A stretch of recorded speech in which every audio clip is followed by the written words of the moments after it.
I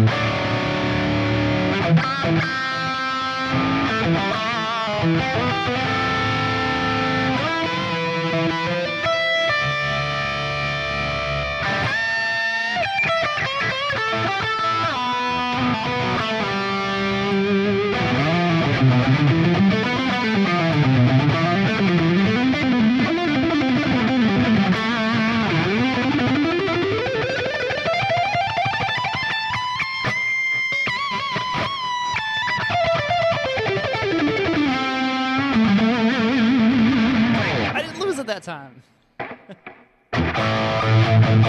What's up, everybody? Usually that falls apart about halfway through the intro. So we will take it, we will chalk that up as a big old win. So let me know if you guys can see me, if you can hear me, and just let me know if you're feeling it. That's what I need to know, because I forgot to do something. But I really need to know if you guys are feeling it. What is that from? I'm quoting something. Oh, it's Psych. And I know he ain't feeling it.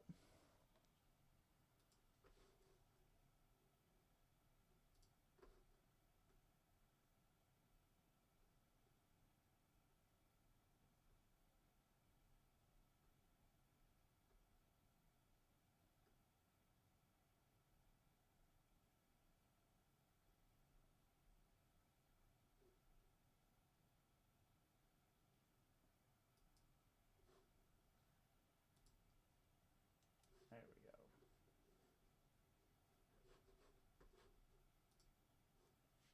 go. Okay, I got it. We're good. We're good here. Babylon AD for a second?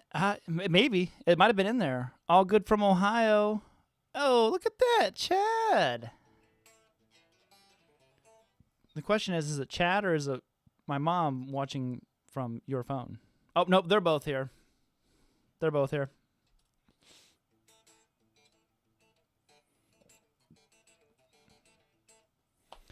Repping that 419. If you're here and I'm here, isn't it our time? It's our time. It is our time. Coming from mid-southern Indiana, my Midwest brother. Real quick sound chain. Sound chain. I'm just using my Axe Effects. So, how's my voice? Is my voice loud enough for you guys? And then how's the more important part? The guitar.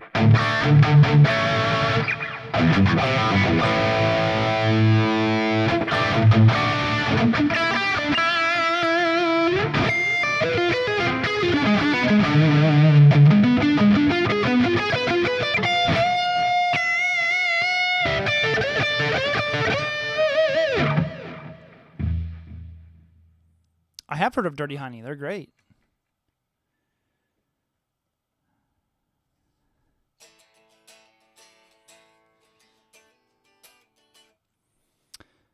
This is the Goonies.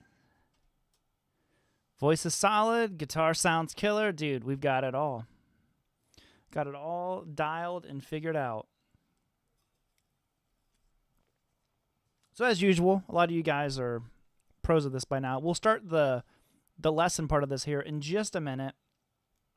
If anybody, if you're a Everything membership on my teaching website, you can get the tabs for this if you want to. I got 3 different speed building ideas for you that we're going to cover. And I don't remember. I think I forgot to put that in the description. So we're just going to say if you wanted to join the membership. I'm not sure how you would join at this point. Great tone. Awesome. Thank you very much, Patrick. Can hear all the way from North Cali. Drinking an orange soda. It is orange, but it's a poppy. It's not actually so. It's time to love soda again. So it's like a healthy soda, I guess. There's only 4 grams of sugar in it. If there's such a thing as a healthy soda. Guitar sounds huge. Thank you very much. This Explorer just sounds amazing.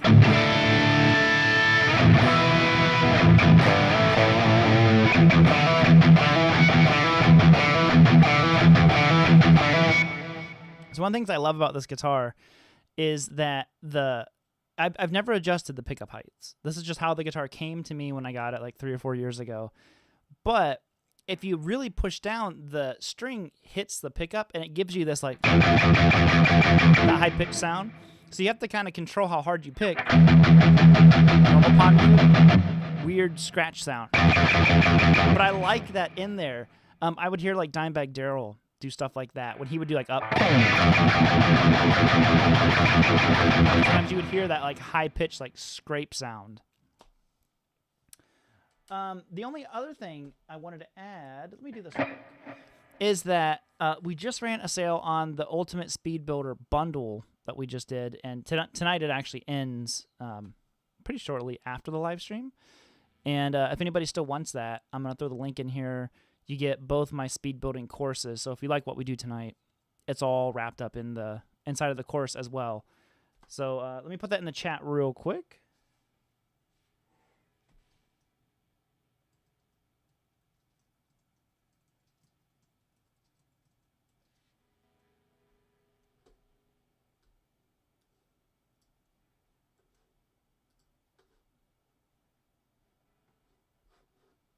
Boom. Look at that.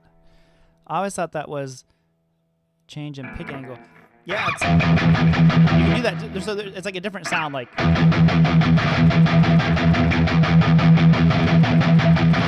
That. But if you really push down hard, you get that like, I don't know, like chirp sound.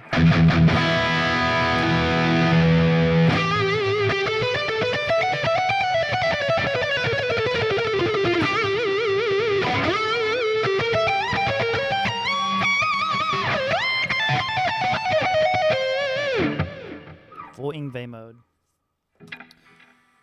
So, what do you say we just get going?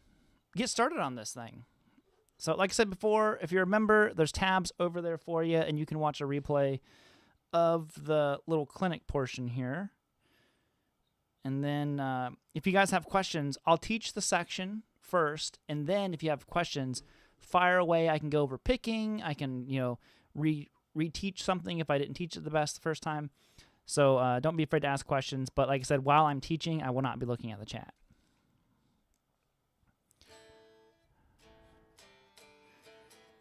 Robert, help. I sucked for so long. Dude, if you're wanting to build speed, I got you. Tonight, I got you. Rumor has it, it ends tonight. There is a rumor. And I'm going to tell you something. The rumor's true. Oh, sorry, I should see in my mind editing. I would have like zoomed in. I would have been like, the rumor's true. So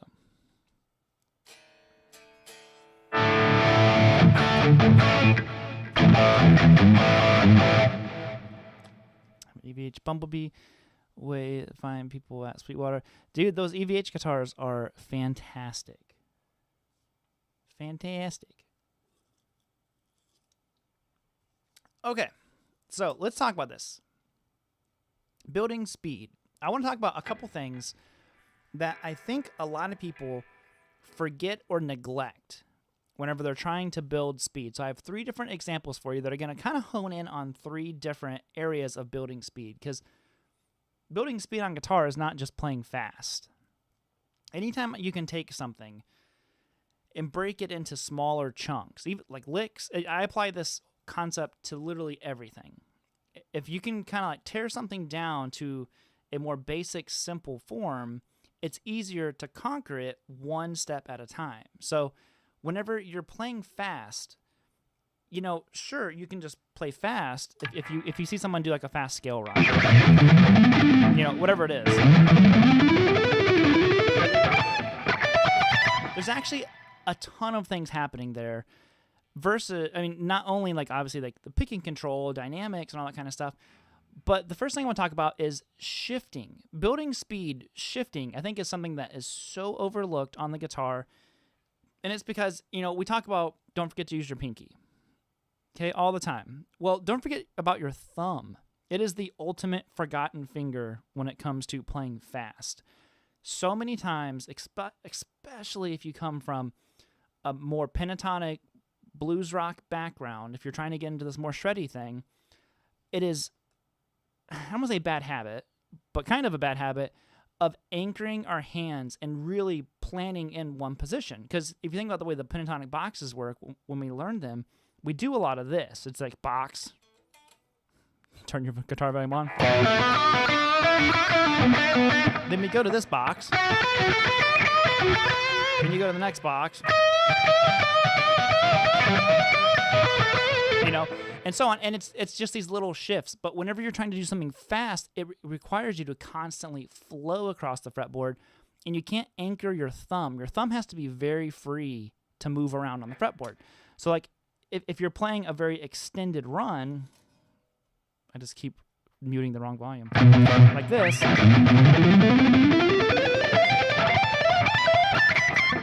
Think about how much my thumb has to move. My thumb obviously can't stay back here the whole time. So this first example requires us to do really big shifts and work on our shifting speed.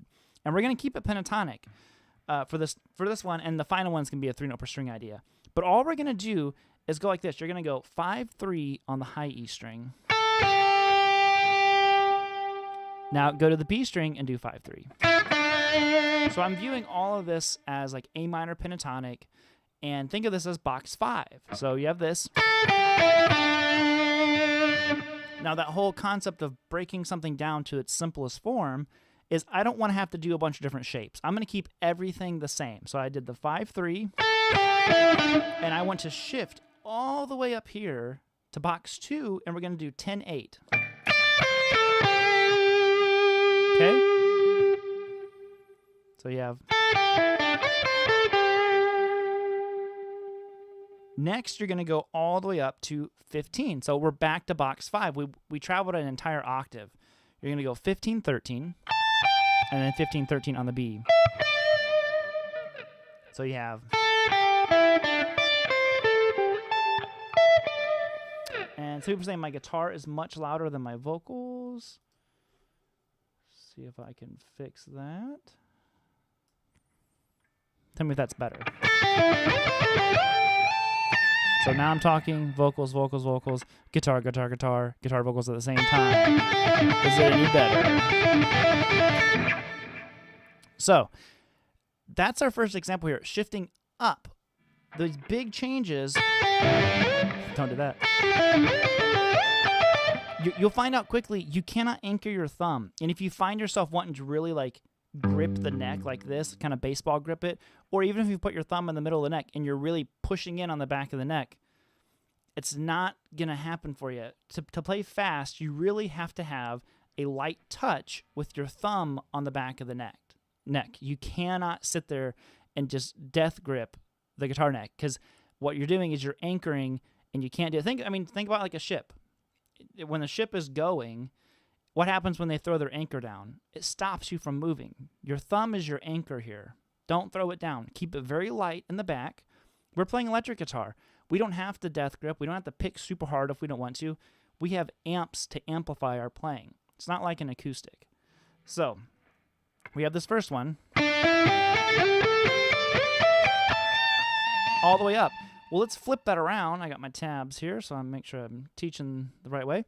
And we also want to work on descending this way because it feels different. It's same like with picking. Anytime you do like a down, up, down picking lick, make sure you do an up, down, up too, because it all is just creating different feels for your left and right hand. So this one, we're going to like this. We're going to go 15-13 on the B, 15-13 on the high E string. Shift down, and you're going to go 8-10, 8-10, shift down again, 3-5, 3-5. So you've got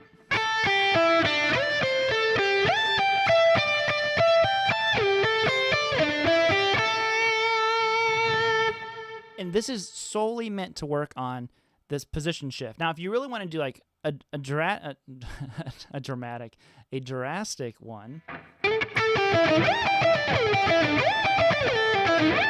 kind of sounds like a Steve Vai lick. Do octaves. That's a real like big shift right there. This middle one here is just to kind of give our hands a break if you're not used to this. And if this is still too much for you, then okay, well then maybe don't skip positions in your pentatonic scale. Maybe just go straight up the scale.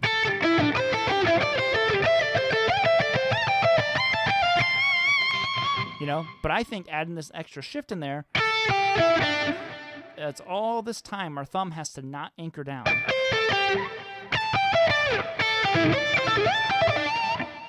Now notice when I'm doing that, I'm sliding into the notes. You can do that as well. That's totally a preference. I just like the way that sounds. It gives me more of like a slur into the note. You know, you hear my hand kind of like slide through.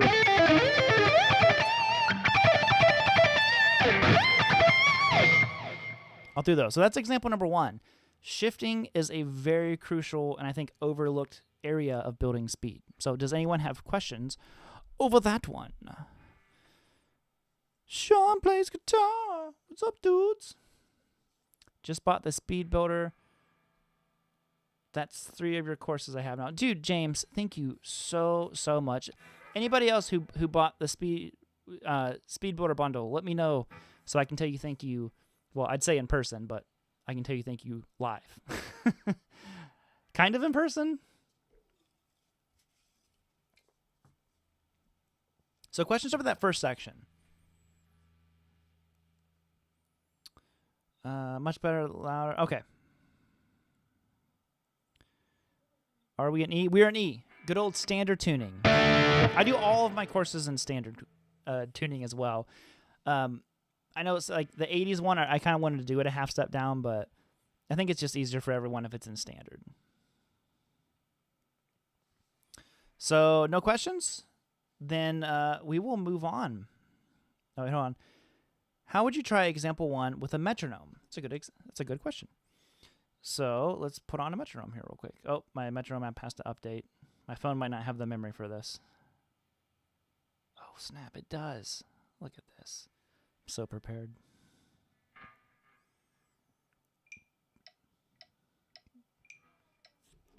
Okay, so there. Hopefully you can hear the click.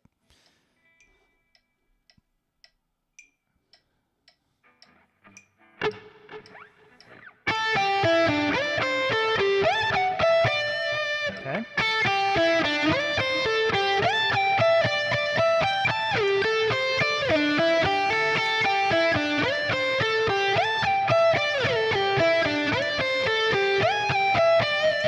So I'm trying to watch the metronome too. And one thing that's important is like if you do like a metronome, like let's do it like 100 beats per minute. Make sure you practice at one speed. Do your quarter notes, do your eighth notes, do your 16ths, you know. So you're not gonna be able to hear any of this, are you?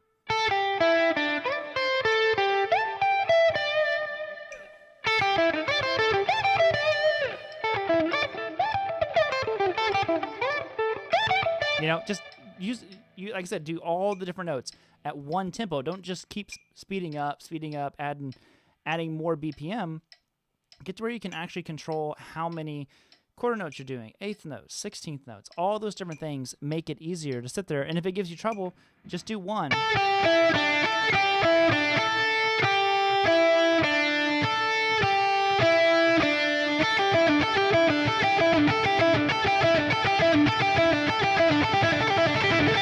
Yeah, and so on. So hopefully that was helpful. My right hand just won't go that fast. I don't know why. A lot of it is, you know, it could be watch how you're holding your pick. You know, if you're holding your pick more like parallel to the strings, where it's taking the most effort to push the pick through the string, that can be what's holding back a lot of people as well. You kind of want to angle your pick a little bit. I'm not sure how that's going to go in focus because of my face. But when I'm picking, my pick is not like, here's the string. My pick is not straight against the string like this. It's angled a little bit, kind of like you're cutting through the string versus pushing your way through the string. And one thing you can do to also help with how much resistance there is instead of using the pick, I use the, I'm sorry, not the pick, the point. I use the point, but you could use the shoulder of the pick and it gives you a smoother cut through the string. And just a smoother sound in general.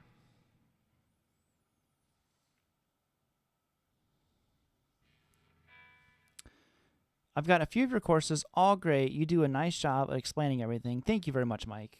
I appreciate that, dude. Been working on your second lick in your 80s course. Ooh. What was the second one in there? Was the first one Jakey Lee? Or I guess it depends which 80s course you're talking about.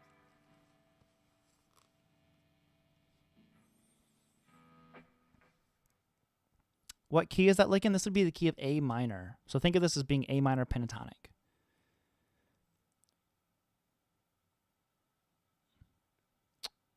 Tim said, man, $23, what do we have to lose? Thanks for effort teaching us. Teaching us suck monsters.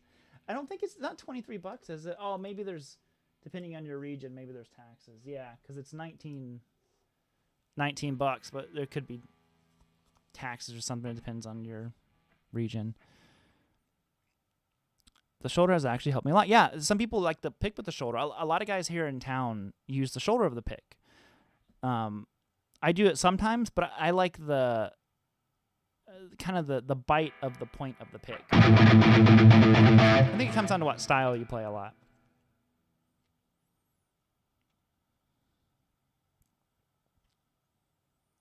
Oh, the Yngwie, yeah, the Yngwie lick. Yep.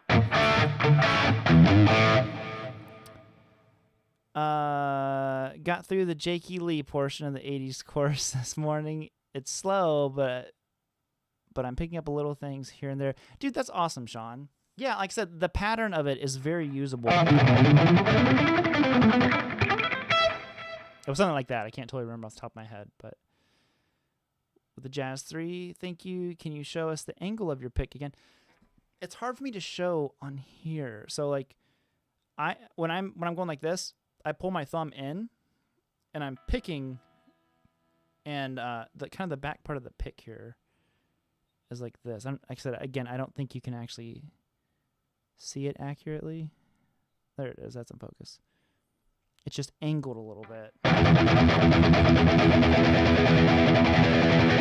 So like, listen to my pick when I'm straight against the strings. I tilt it forward a little bit.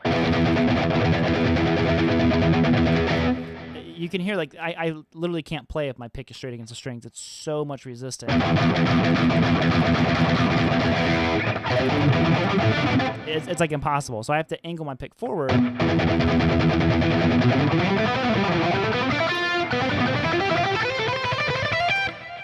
so on. Need a pick guard cam. Yeah, I do actually.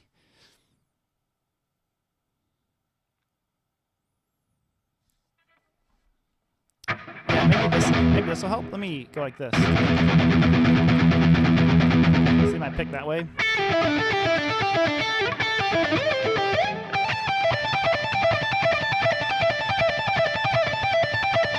Right there. So that's my pick.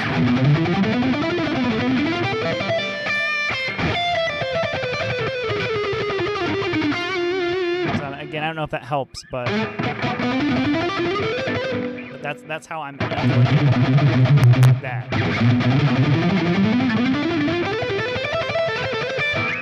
So there you go. There's a bunch of nonsense shred for you. No problem. So then let's move on to example number 2. So the next thing that I think is important to work on when you're working on speed is to have the tabs pulled up to make sure you're teaching it correctly, is finger independence. Because what I always like, my least favorite kind of shred is whenever it's just somebody picking as fast as they can and moving their fingers as fast as they can, and it's not synced up. It's got to be synced up. And that's only because I come from kind of the camp of Paul Gilbert. And Paul really played that way. So he would play a lick, you know.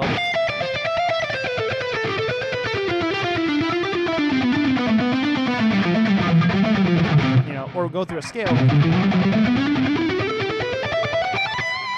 And even when he played it fast, it was completely in sync with each other. I never really cared for this, like if I would, and it's hard for me to even do it. You know, where it's just like super fast picking, nothing's really in sync. It's just like, everything's fast and not controlled. So I feel like you achieve that by building finger independence with your left hand, you know, and then obviously the picking side of it needs to be in there too. But a lot of it is you need to have comfort and strength using any combination and all of your fingers, including that pinky, just like we did before, and the thumb. The thumb's important. So what I have here is an example, and we're essentially outlining G major chord. This would be out of G major or E minor, depends on what you're playing it over. But the lick is this. This one definitely sounds a little bit more like this is a practice lick. But this stuff is crucial because this is how you really build up that finger independence, and that's kind of a cool way of outlining a G. So you can take the same idea.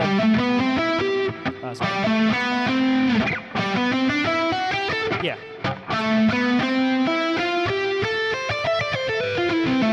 And I could do A minor. You could go to,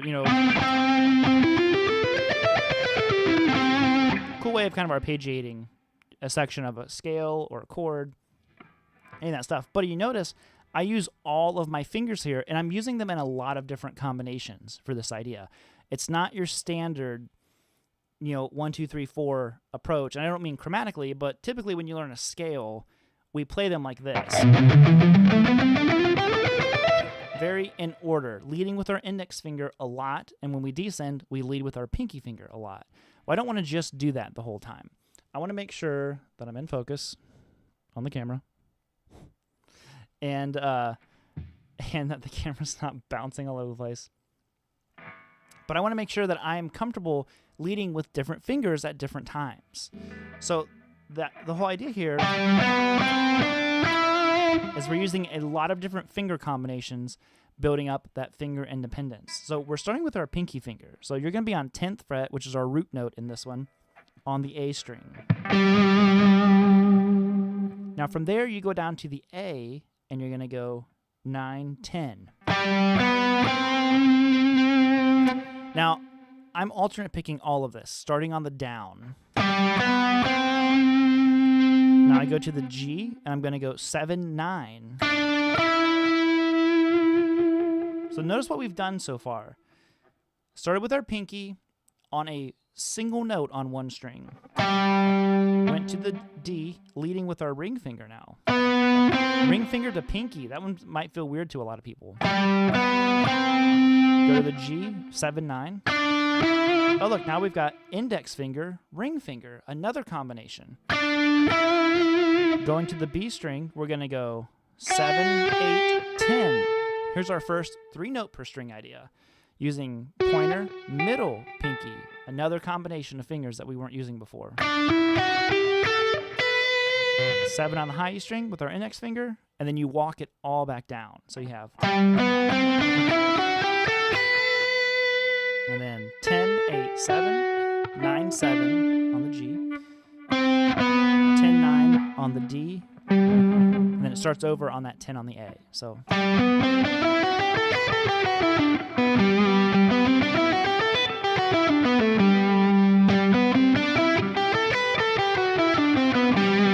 And you can turn it into different chords by adding different notes. Like maybe I want to add...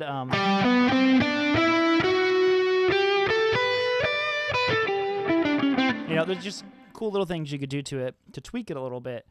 But that one is going to work on a lot of finger independence. So hopefully it probably felt a little strange for some people. You're like, oh, this doesn't feel normal. It's not playing through a scale. It's not pentatonic. It's not a chord. It's this different idea.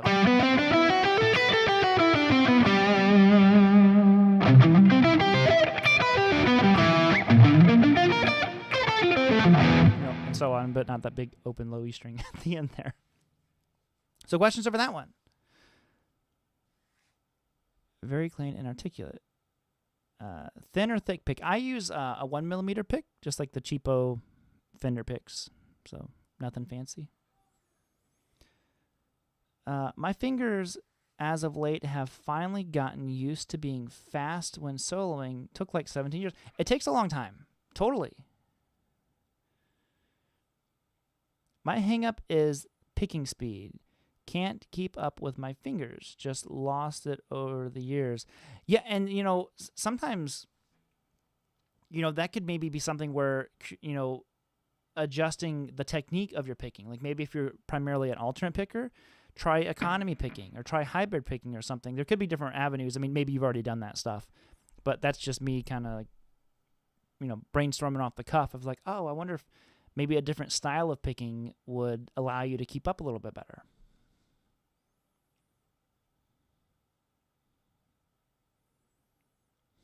Eric said, I'm so fast at alternate picking. Malmsteen once told me to slow down. Now that's fast. Do I like donuts?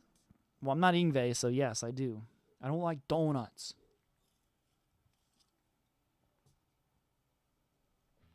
YouTube's telling me now would be a good time to place an ad in here. Hey, YouTube, how about no?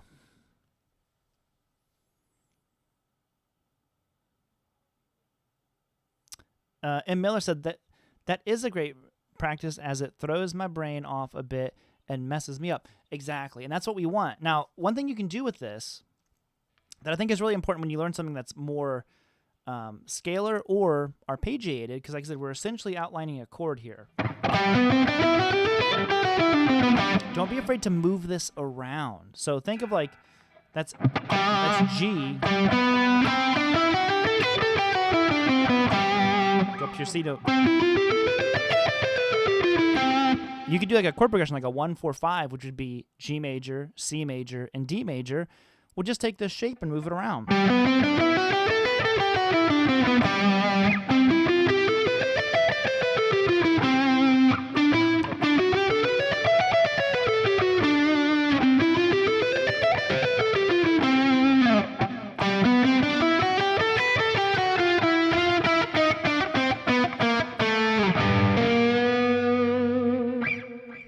There you have it. Now you have like a whole chord. It sounds more like music at that point.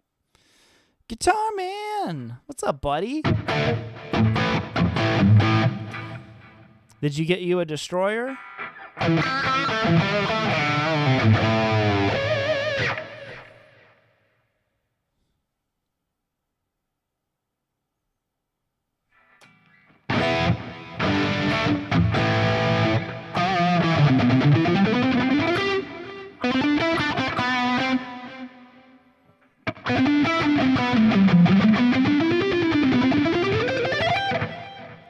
So questions over that one. So that is your finger independence. So think about it. So far we've had shifting and building up the ability to move around with our thumb, the forgotten finger, because it's not a finger, it's a thumb. Remember that as a kid, like how many fingers am I holding up? Great group lesson format. Good job. Oh, thank you, Joe. Thank you very, very much. And then the second one is building finger independence. Now, like I said, you can do that all by doing like the chromatic ideas, where you just walk through all that stuff is great for that. I would never knock it. My only concern or gripe on it is that it does not sound very musical. And to me, something like this, I can kind of hear a little bit of that musical, factor inside of it, where I'm like, oh. Maybe I could do like some chromatic things inside of, in there or whatever it is, but.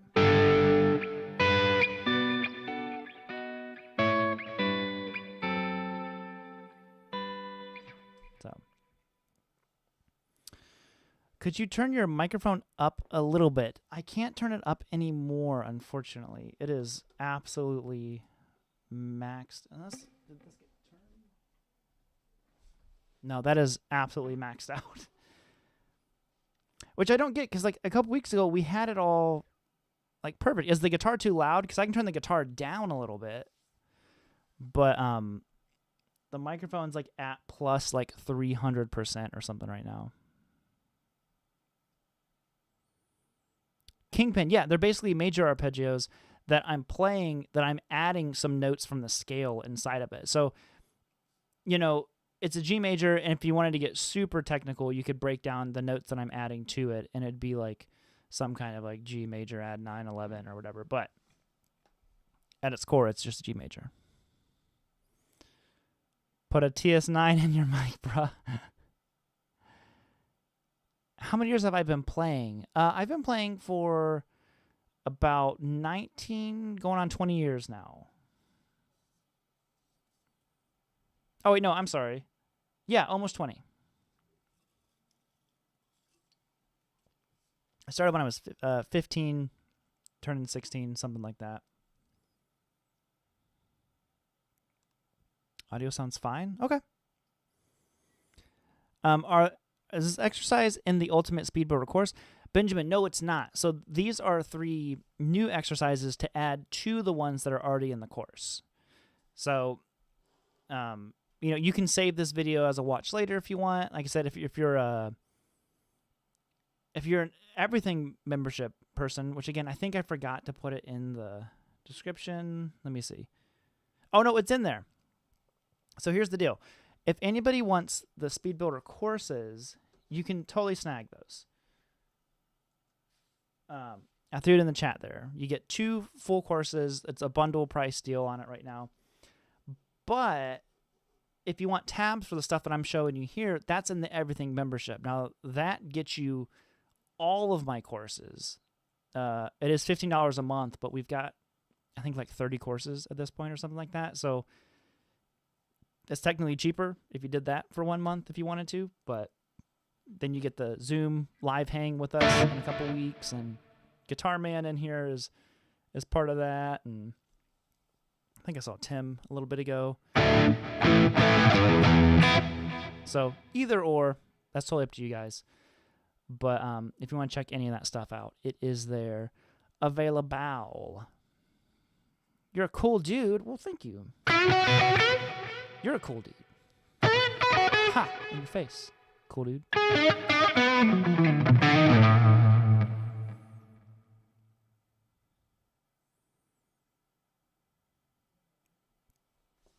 Ever had a student whose dominant hand was on the fretboard, like Knopfler, Morris? Yeah, actually, I've had quite a few of them. And that was and this is always like a subject of debate. And then I'll get to the third example here for you guys to practice in just a second. When I would have parents come to me when I used to teach in-person lessons, and they would say their student was left-handed, I would strongly urge them to not get them a left-handed guitar. Now, I know that there might be lefties out there who that would upset, but the way I always told their parents is I understand that their dominant hand is their left hand. Guitar is going to feel weird no matter what. And as they progress, and, because I always approach every student, they're sticking with this. If you go into this stuff like, well, if they stick with it, get rid of all the ifs. You can't do that stuff. When a kid or a person, if it's you, if you've never played before, you want to play guitar, there's no ifs. Do it. You're going to do it. You're going to succeed at it. You can't approach stuff with having that defeated mentality out of the gate, because, well, you're already defeated. Like, don't approach anything like that. So I would tell them, I was like, there's so many more guitars available, and just better guitars for right-handed players. And that's just the way that it is. I can't change that. That is just the way the guitar market is. There's 100 right-handed guitars in a store, and there's 2 left-handed ones. Convince them not to buy a lefty. Yeah, I did. And I would tell them, I was like, if you feel strongly about it, and, by all means, go down that path. I just know that I've heard so many left-handed guitar players complain when new guitars come out that they want, that they don't make them in lefties, like the EVH Frankie. I have a buddy of mine who's a lefty and loves Eddie Van Halen, and he's like, I just wish they would have done a left-handed one. Huge EVH fan, can't play it because I play lefty, and I'm like, dude, it sucks. So what I did notice is a lot of those people who have their dominant hand on the fretboard tend to be more legato-based. It's really interesting. And I think it's because their dominant hand is so strong, they tend to, like, adapt legato very easily. That was just the case with students that I had. But I think like Nick Johnston, he's a lefty, and his style was very legato based. And I forget who else. There was like 2 or 3 people who are like real big legato guys, all left-handed, but played right-handed guitars. I'm a lefty playing righty also, and I don't regret it for a minute. Yeah, and like I said, that's not meant to be some like triggering debate, because sometimes it turns into that. And I'm like, if you ask me, I'm going to be honest with you.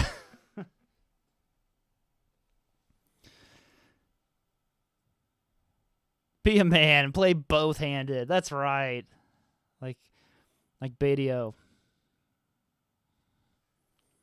Hey, DA, checking in from Chicago.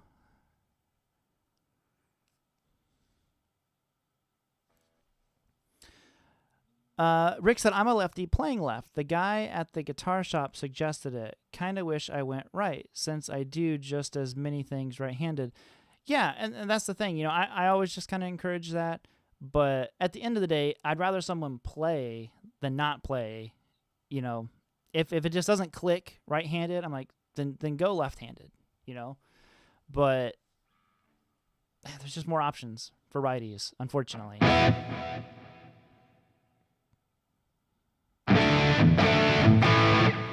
So let's move on to example number 3, and then we'll kind of open it up for a free fire. Any questions at all, or guitar questions, gear questions, meaning of life questions, any of it. I got it all. So the final one I wanted to do is kind of combining a lot of things, but crossing strings, and we're going to do octaves. So there's a shift involved. It's pretty high on the guitar neck, and it's a lot of precision picking. This is where we need both hands totally in sync to do this. So the idea is this, kind of like a medium tempo.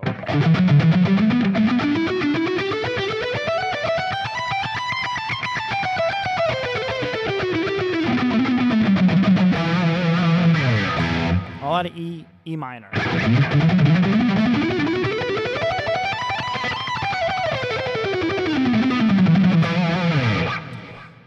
So what I'm doing here is I'm going to be playing 10, 12, 14 on the low E string. Now this is all alternate picked starting on the down. And we're going to double each string. This is going to buy us a little bit more time and have us picking a little bit more. So we're going to go 10, 12, 14 on the low E string. So down, up, down, up, down, up. Move down to the next string, which is your A, and do the same exact thing. 10, 12, 14 twice.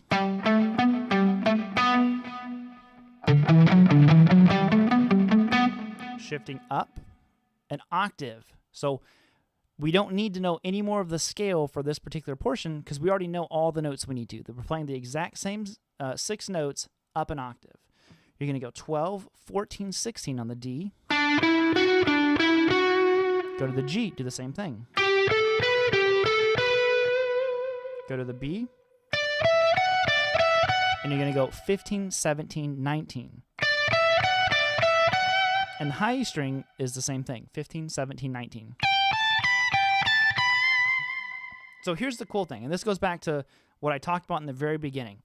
You could do the same approach through a full scale, but instead of jumping into a scale where you have multiple shapes, your fingers are changing a lot the whole time, what did we do? We kind of peeled it back a layer, and now we just have one shape that we're moving up in octaves. We're still covering a huge chunk of the fretboard.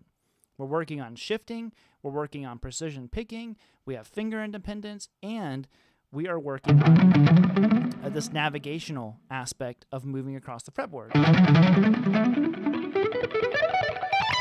And make sure it's synced up. You want that to be clean.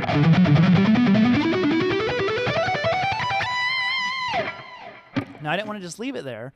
And someone said, Paul Gilbert is such a huge influence on me with this kind of stuff, as a teacher and as a player.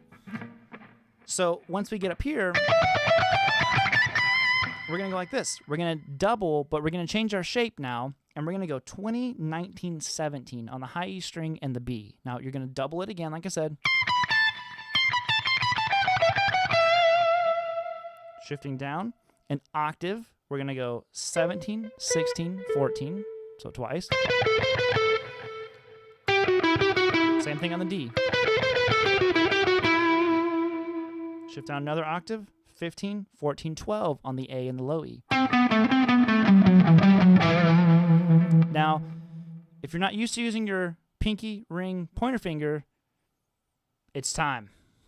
The moment is now. We're using those 3 fingers.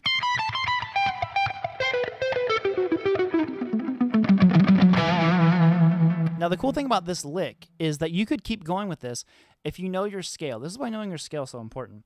I could sit there and go to my next shape up, which would be 14, 15, 17. Now, this is not tabbed out, so if anybody's looking at the tabs, it's not tabbed out. It's 14, 15, 17 on the low E and A.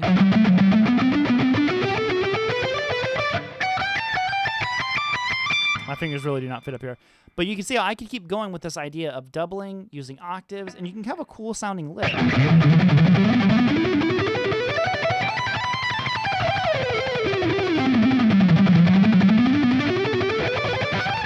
My fingers just don't fit up here.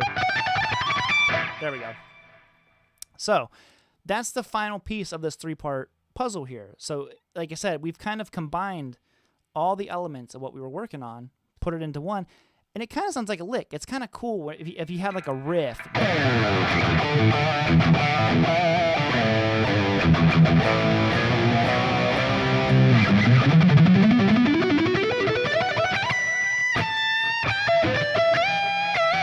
Kind of kick off a solo like that or something. That'd be like, you know.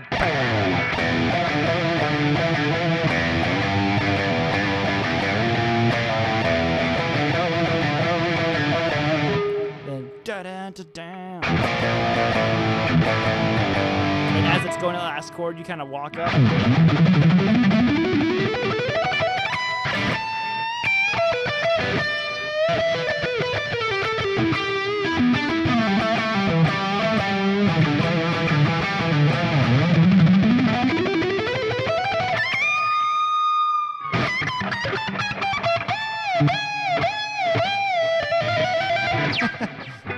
And so on. Old Explorer held tune pretty good. Can I play that at half speed? Sure. So if I was playing the whole lick, kind of half speed would go like this.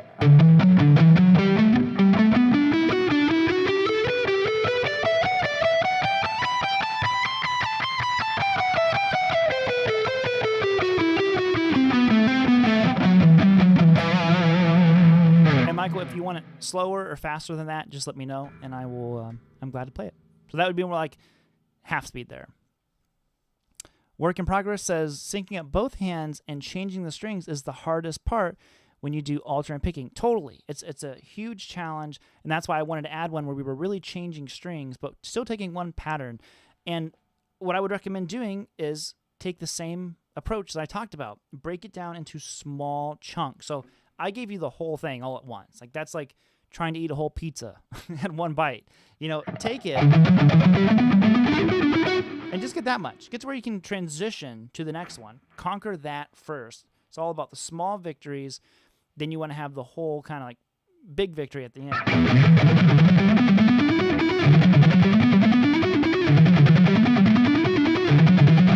All right, now let's add the next string.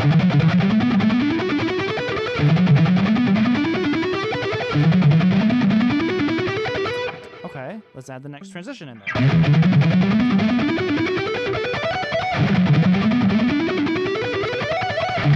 You know, and so on.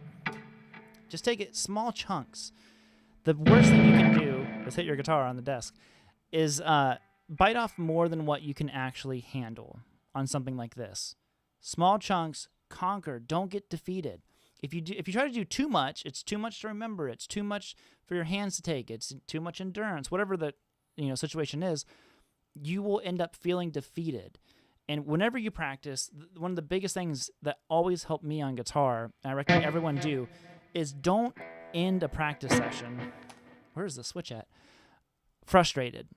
Okay, I always call it end on a good note. So if you're working on something like this, it's giving you trouble. That's okay. It's not everyone's going to pick up on it immediately, but make sure you don't end your practice session frustrated.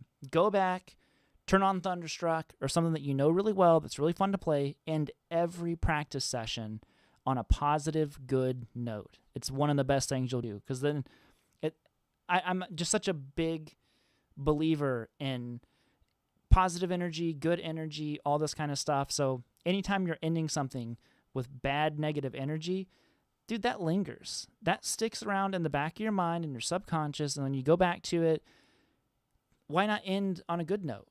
Be excited about guitar. You know, there's no reason to be frustrated about it. Dude, it's guitar. It's the coolest thing in the world. So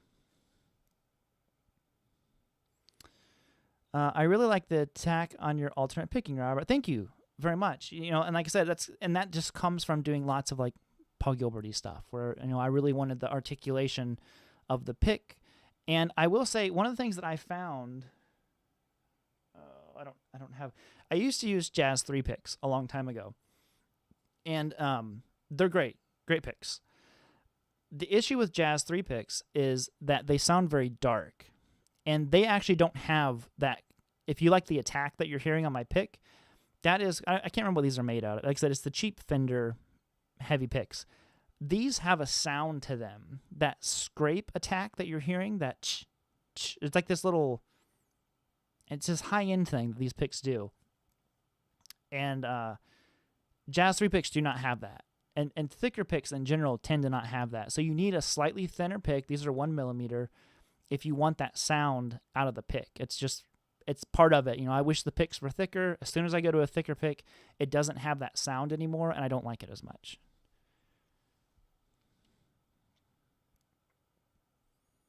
I find one-directional runs to be easier to handle once you figure out which way to angle the pick. Totally. Absolutely. Chris said that stretch on the low E is brutal. Hopefully my hand gets used to it a lot. Chris, one of the best things to do is watch your thumb. If you were here at the beginning of the stream, I was talking about how important our thumb is about shifting. Your thumb is just as crucial with stretching. So if you have your thumb high on the neck, dude, drop that bad boy. Drop it like it's hot, man. All the way down. The lower you have your thumb in the back of the neck. So like when I play a lot of times, my thumb's all the way down here. The further you can stretch. The thumb is the key to so many things on guitar. It really is, and it just doesn't get talked about that much.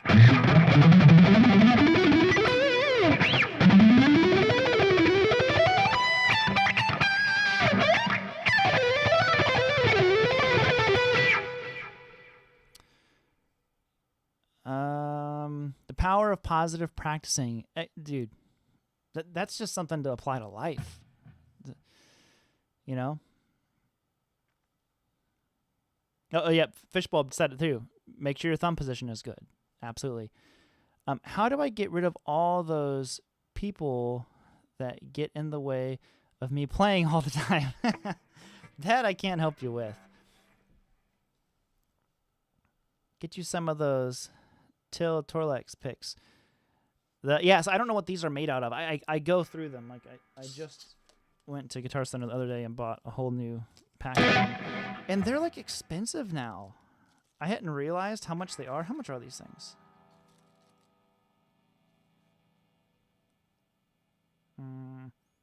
I don't know. I want to say it was like $9 or $10. I was like, what? So, anyways, I will have to check out the rest tomorrow. I have the flu. Aw, dude, sorry to hear that, Mike. Tomorrow I have the flu. Awesome as always. Thank you very much, Mike. Dude, I appreciate you sticking it in here with us while, tuning in live when you're not feeling good. One thing though, man, if you want to check this stream out later, that I take all the live streams down and they're available to members only, but you can technically save this in your watch later and watch it later. So there's a little recap hack if anybody wants to do that. Work in Progress said, have you tried gravity picks? I really like the sound that the unpolished ones get. You know what's funny? I got a guitar the other day for some videos, and it came with free gravity picks. And I feel like I remember hearing about them like way back in the day. Like there was like V picks and gravity picks were like very similar, like that clear stuff. But I haven't used them yet. They're in the case over there. Can I break down the I'm the one quick lick? The one Eddie does when, like the fast one, like going up.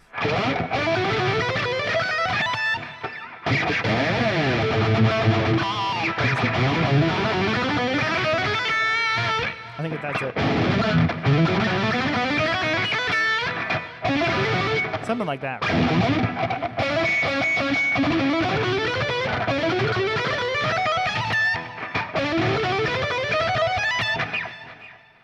Tell me if that's the lick. So any final questions over any of that stuff, guys? The rest of the stream will just kind of be a hang. So if you're just tuning in and you want the lesson portion, hop back to the beginning. You can check out all that stuff if you want to. If anybody is interested, bam. You can check out my speed building course bundle. I threw a link in the description, not in the description. It's in the description, but in the comment section as well. If you want to check that out, it's just a big way to support the channel. I'm actually taking all the money we get from these, and I'm going to get a second camera set up here soon for the live streams, so I can have a close-up camera on just the guitar. So that's what the next funding project is going to. Because I was like, okay, you know, you guys seem to be liking the weekly live stream. I've been looking forward to them and enjoying them. And, you know, like with anything that I try to do, I'm like, well, how do I make it better? And I think having a second camera here on the guitar whenever I'm teaching stuff, so you can really see my pick and see my hand and the placement, would be a good way to go. So that's what I'm kind of like working my way to now. I think Eddie only doubles patterns on one string. Yeah, I'm not sure. I've never really learned I'm the one. I get J. You get gravity picks with all JHS pedals. Oh, that's cool.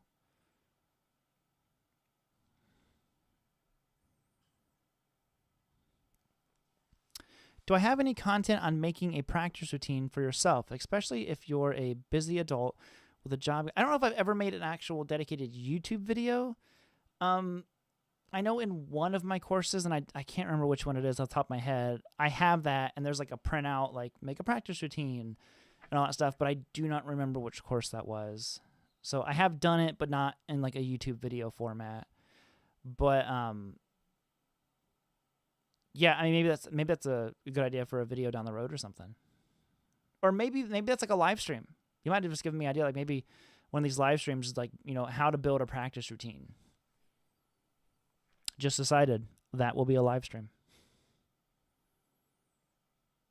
Peach Cat, good idea on the second camera. Yeah, I think it'd be really good. You know, I think that's the next phase of everything. Like I said, I have to buy the cam link, the cable, another attachment for my. So I have like a whole live stream rig that I wheel in here and wheel out after the live streams. So, you know, like I said, I'm just got to piece it together. But we'll get there. We'll get that second camera rolling at some point. Just grab the Speed Builder bundle. Thank you. Hey, thank you very much, Jay Frank. I very much appreciate that, dude. Hey, Larry Mitchell is in Nashville now. You guys hook up and do something maybe. Ooh. He's like here visiting, or he lives here now?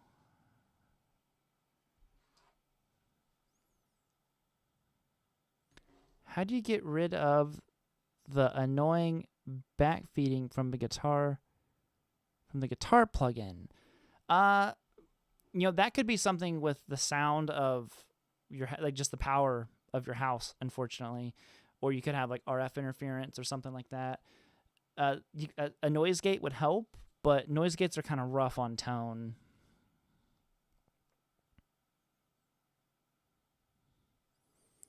Stormrider said, just to share, Rob, when I sat down for the 80s course, I grabbed my Genesis Yellow RG550. I like where this is heading. And then there you were with the OG. Loved you. Dude, I love it. The Genesis are amazing. I've done 2 videos on the Genesis, actually, because I thought they were so good.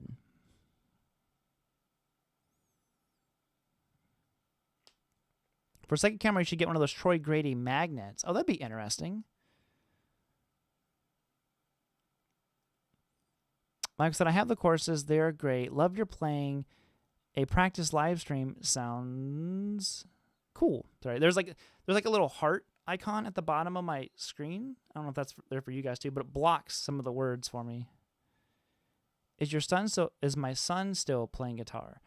No, he actually started this year playing saxophone in his school band and absolutely loves it. You know, he's really caught on quick to that. And they already had like 1 concert, and then he was asked, so him and his buddy is first chair and Mason's second chair, and then they got asked to be in the 7th grade jazz band. So he's killing it. He's just doing so good. I'm so proud of him. Like I said, it was like he had to find the instrument that resonated with him. You know, as much as I wanted him to play guitar, I don't think that really spoke to him the same way that a saxophone did.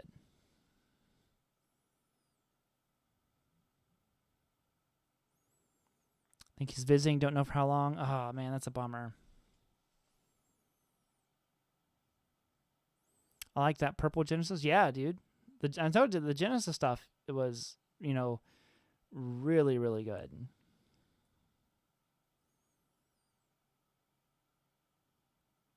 Do you think there is anything characteristic of Neal Schon speed playing? I'm not sure what you mean exactly. And I've never learned a lot of Neal's stuff, especially his fast stuff, so I wouldn't have too much insight into that, other than that Neal is very fast.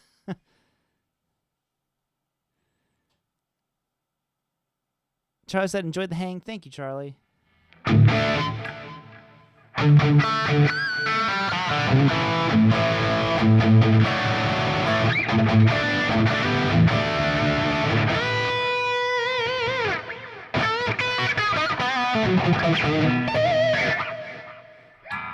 Guitar Man.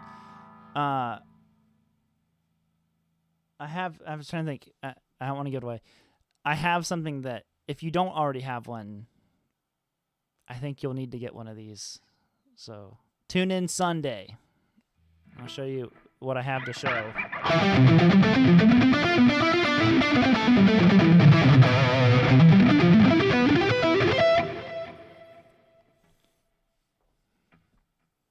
Do I play in a band? No, I do not. You know, I played in a band and stuff for many, many years, like early on. And then I just kind of discovered that I had a real passion for teaching. And then I discovered YouTube, which I had kind of went to school for a little bit of like video editing and stuff like that. So, you know, this whole like different career path has kept me pretty busy, to say the least. Do I still have the Red Beach guitar? Oh, totally. The Voyager was one I waited a long time to get.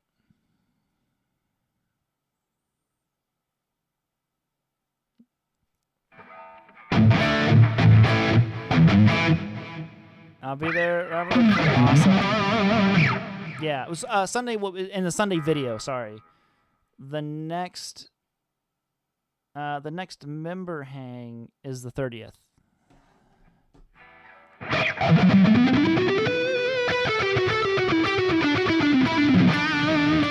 More Van Halen.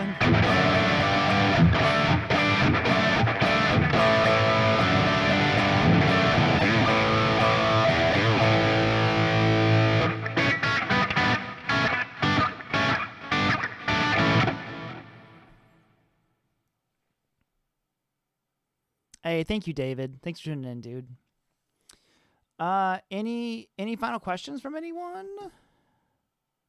Anything at all?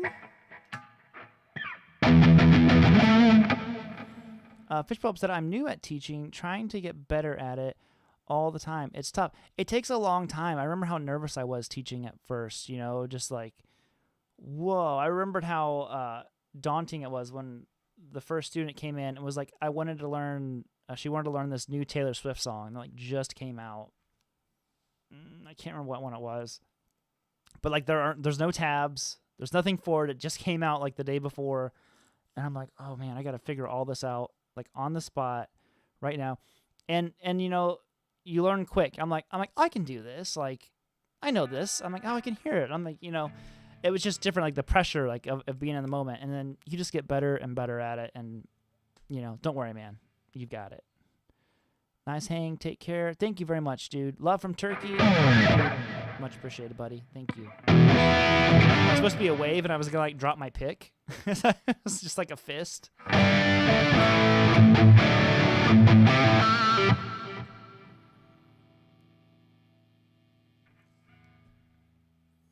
I was recently watching your Montrose video from many years ago. Liked your idea of playing the shuffle. Dude, I love Montrose.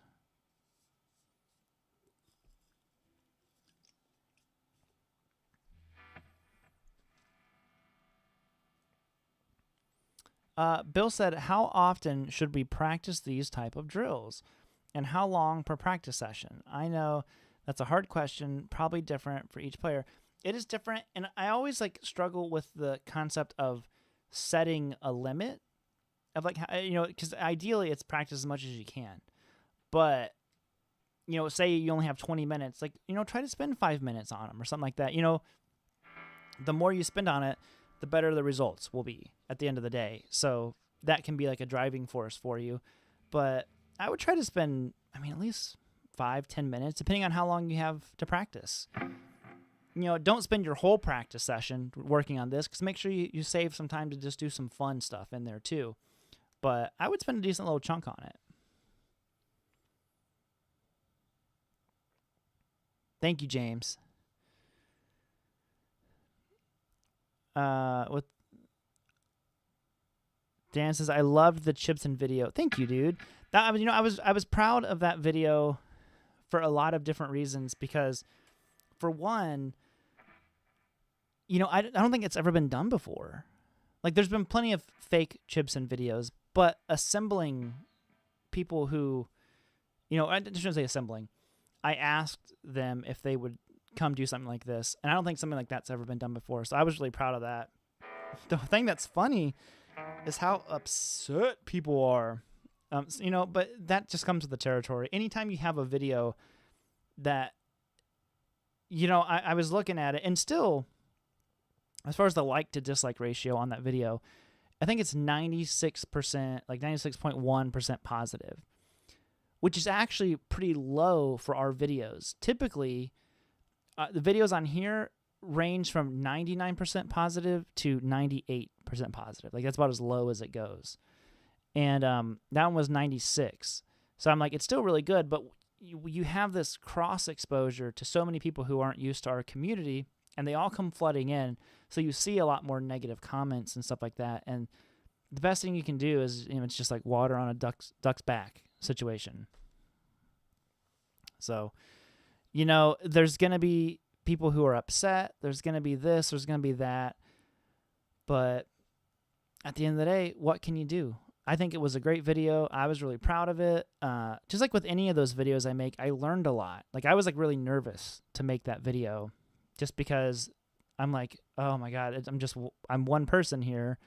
There's 6 people talking, and that means 6 different mics, audio, all this kind of stuff to go wrong. And I think, you know, for as wrong as it could have went, it turned out okay.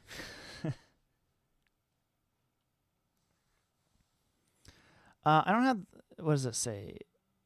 Fist cuffer says, I don't have the patience to teach a new player, but I have been all right when someone who get past a certain point. Yeah, totally. I'll tell you what, man, teaching an absolute beginner, you have to have a ton of patience. And, you know, thankfully with guitar and stuff like that, I did. So I was fine with teaching beginners, but I know there are a lot of people who just don't have the patience, or, you know, it's just hard to teach a beginner. You're awesome, Robert. Believe you don't get the views or recognition you deserve. Well, thank you very much, Dan. You know, I feel totally content and happy with the views that I get. Sometimes, I think everybody does this. You compare yourself to other channels who do similar content, and it's definitely easy to like kind of get down on yourself. And I'd be lying if I didn't say like sometimes I don't. I'm just like, man, I thought this video, I was so proud of it, and I thought it would do really good. And it kind of sucks that you have to be in this, like, it's all about views, and you can't stay in that mindset too long, because it's just a negative place to be. But at the end of the day, I'm super thankful to have you guys. Really, that's what it comes down to.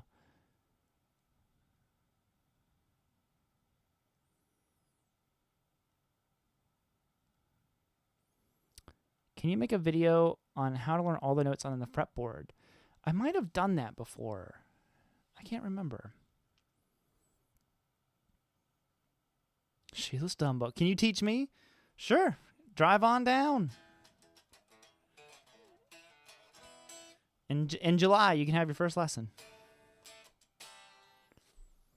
And Mason will teach you some saxophone stuff, too. Hurt to see the guitar get cut up, but it was very informative. Thank you, Dan. That guitar is going to live on a little bit, because I have another video idea that I thought of with that guitar, even with it being cut up. So don't you worry.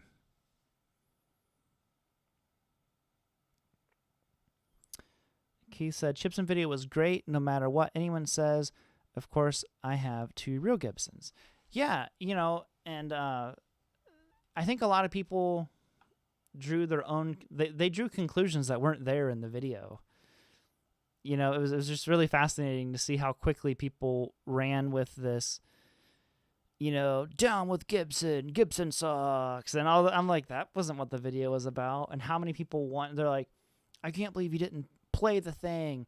Well, I'm like, but that wasn't the point of the video. Like, the second we would have played that thing, it turns the video into a whole different video, which it was never meant to be a comparison of sound or anything. It was strictly a one-way street. We were pointing out things that they did incorrectly to look for on Chipson, I mean. And some people, man, they had their mind made up. They're like, this is my moment. I've been hating Gibson for years now, and this is my moment to let someone know.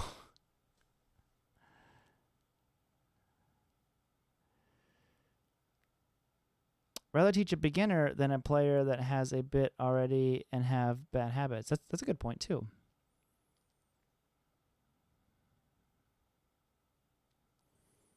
Woo! All right, gang. So any final questions, comments, or concerns? Because I think we will end it there. Thank you all. Thanks to everybody who got the Speed Builder bundle. I totally appreciate that. You guys rock and you roll. I'm gonna toss her in the chat one more time. One more time.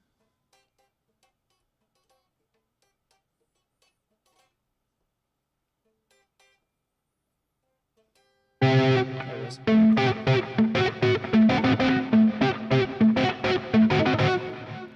What's coming up? So you have doing a video on a guitar on Sunday. And then the following week, depends if I get all the solos for it. I have a big solo. We're doing 10 different solos from like famous players. It's going to have all kinds of people in there. It's got Uncle Ben, Doug Rappaport, Michael Nilsson, and Tim Pierce in it. And then tomorrow I'm actually going back down to Glazier's to shoot a different video. And then I forgot the other video. I mean, there's so many videos kind of in the works right now. It's going to be cool. I think there's going to be a really good string of videos. And then I have some like really good, I don't know if they're good, but I have some ideas that have me excited to do some teaching videos here soon. And then the next course is going to be, if you've got the 80s course with like the licks, that style of like, here's this extended solo with a bunch of licks in it in the style of this player, we are going to do that on 70s guitarists. So we're going to do like Paul Kossoff, Alan Collins, so many guys, Alan Easton, like all of them. A lot of those 70s guys who maybe I didn't have enough to like do a full course on. We're going to do like 10 different players from the 70s.